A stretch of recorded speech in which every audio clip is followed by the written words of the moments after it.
महाभारत में भूमि बंटवारा युद्ध का सबसे बड़ा कारण था, लेकिन दूसरे लोग मानते हैं कि बंटवारा शांतिपूर्वक हो सकता था, लेकिन कुछ महिलाओं की जिद के कारण कौरवों और पांडवों के बीच कटुता बढ़ गई, जिसके परिणामस्वरूप युद्ध हुआ।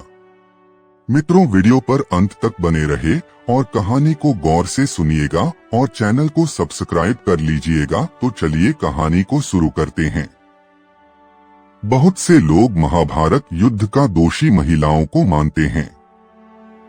धृतराष्ट्र और पांडु की माताएं अंबिका और अंबालिका काशी नरेंद्र की पुत्रियां थीं। धृतराष्ट्र की पत्नी गांधारी और पांडु की पत्नी कुंती का जीवन बहुत ही संघर्षों से भरा रहा है, लेकिन इन सबसे पहले अंबिका और अंबालिका के पति विचित्रवीर्य की माता सत्यवती का ही राजपाट और महल में दखल अधिक था। वही सारे फैसले लेती थी और भीष्म को उनकी बातें सुनना होती थी। उसके जाने के बाद सत्ता का केंद्र बदल गया। हालांकि कुछ लोग गंगा, सुभद्रा, लक्ष्मणा को भी युद्ध के कारणों में गिनते हैं, लेकिन असल में कौन सी महिलाएं युद्ध का सबसे बड़ा कारण थी? आओ जानते हैं उन प्रमुख स्त्रियों को जिनके कारण महाभारत युद्ध हुआ।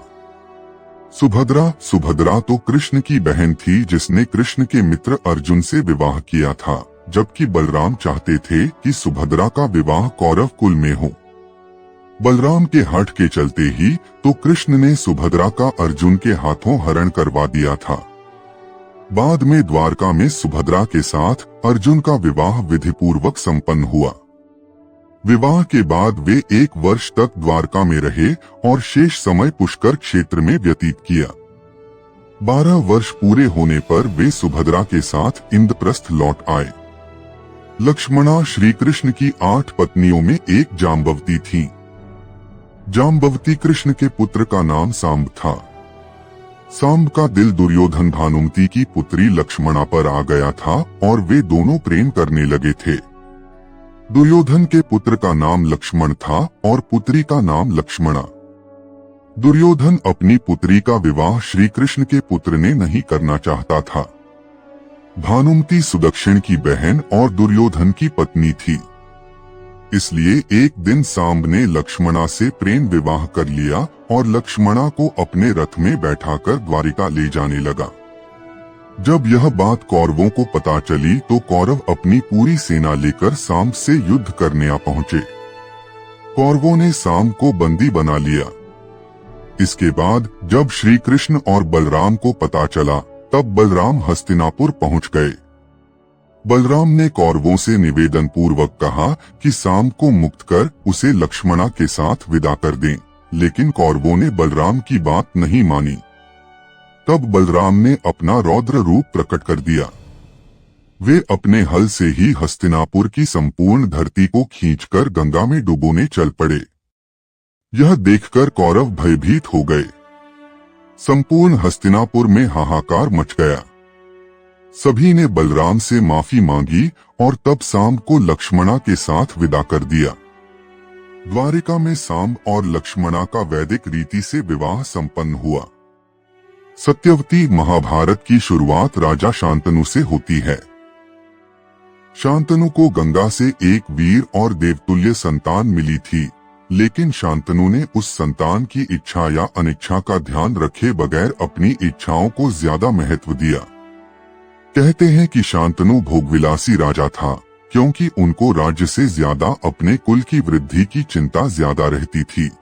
गंगा के चले जाने के बाद उनका जीवन जब अकेलेपन में बीतने लगा, तब एक दिन नदी के तट पर वे घूम रहे थे तो उन्होंने एक निषाद कन्या को देखा।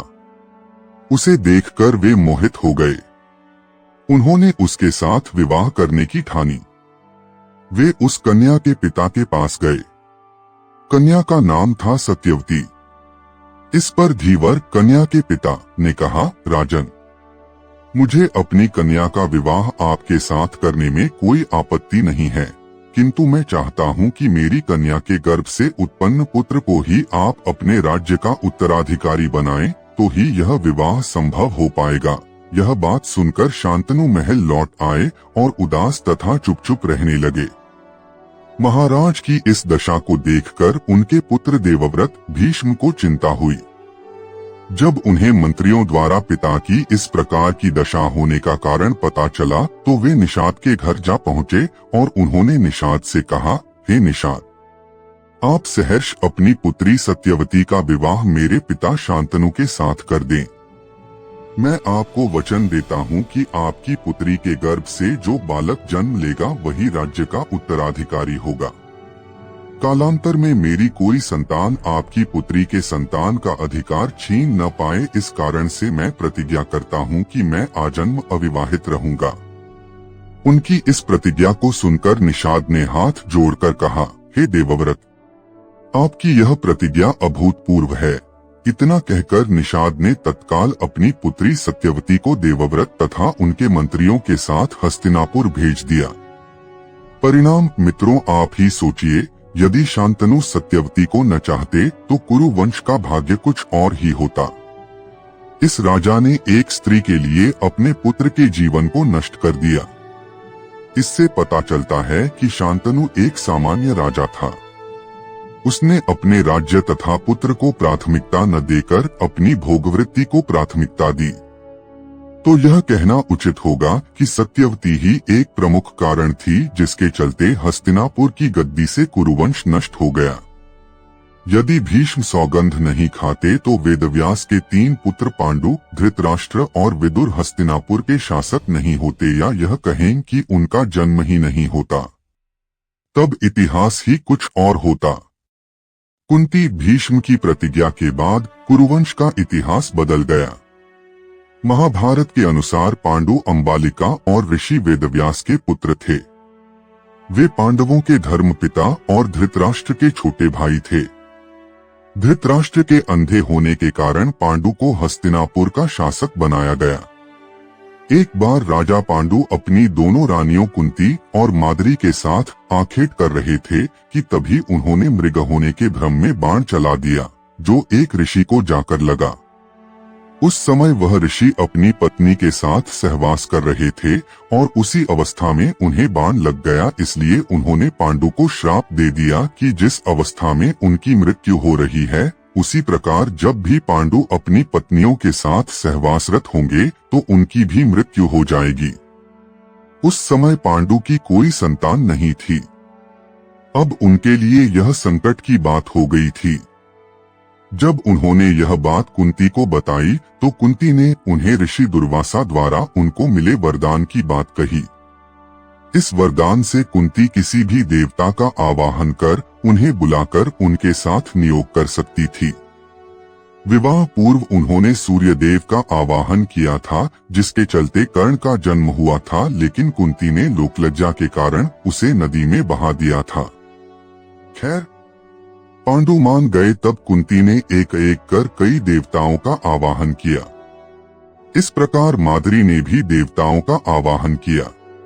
तब कुंती को 3 और माद्री को 2 पुत्र प्राप्त हुए, जिनमें युधिष्ठिर सबसे ज्येष्ठ थे। कुंती के अन्य पुत्र थे भीम और अर्जुन तथा माद्री के पुत्र थे नकुल व सहदेव।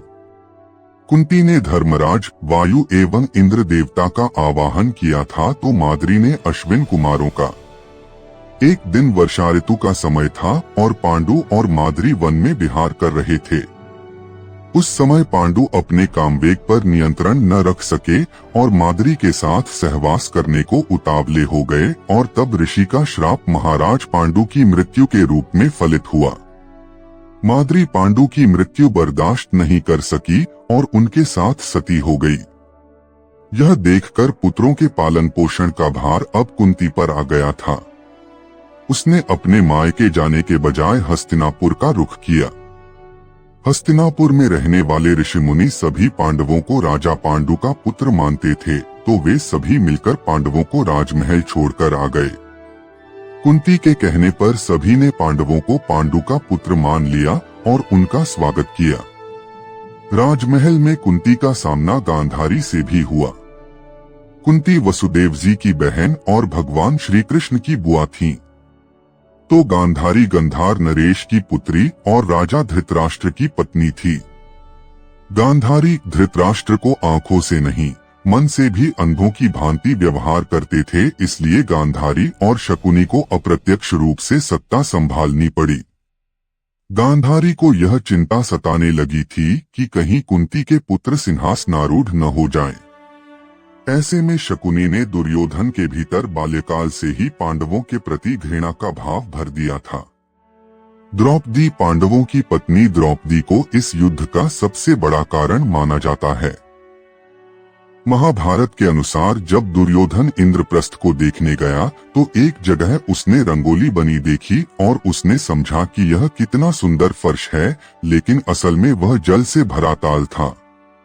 दुर्योधन उसमें गिर पड़ा।